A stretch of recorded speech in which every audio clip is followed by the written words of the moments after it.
Okay, so ini Alora scarf yang baru. So dia ada seal kat sini. Okay, alright. Satu helai lah. So ni Alora scarf yang baru. Kita nak pakaikan. Macam mana cara nak pakaikan untuk orang yang ada masalah stroke, Bell's palsy kan, ataupun dia ada isu dia tegang dekat bahagian bawah dagu dia.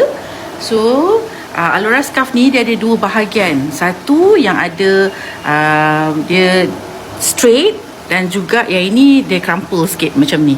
Okey, ini yang belakang, ni yang depan. Okey, untuk kita nak letakkan dekat bahagian ke depan ni, kita gunakan yang belakang ni.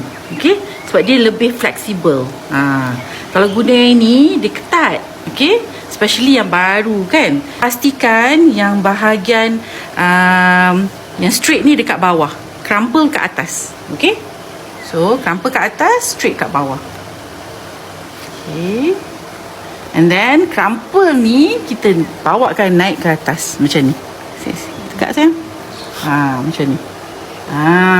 So dia sangat selesa lah untuk orang yang, lagipun dia akan ada healing crisis sikit. Dia akan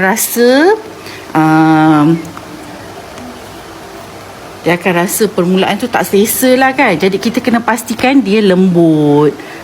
So tegakkan sikit sayang. Nampak tak? So semua ni dapat cover. Especially dekat bahagian dia punya rahang ni lah kan. Jawline dia ni make sure cover. Alright. So insyaAllah bila pakai secara konsisten, dia punya mulut yang sengit tu boleh straight balik. Tak payah buat sengit. Macam tu. Okay. Alright. Not bad,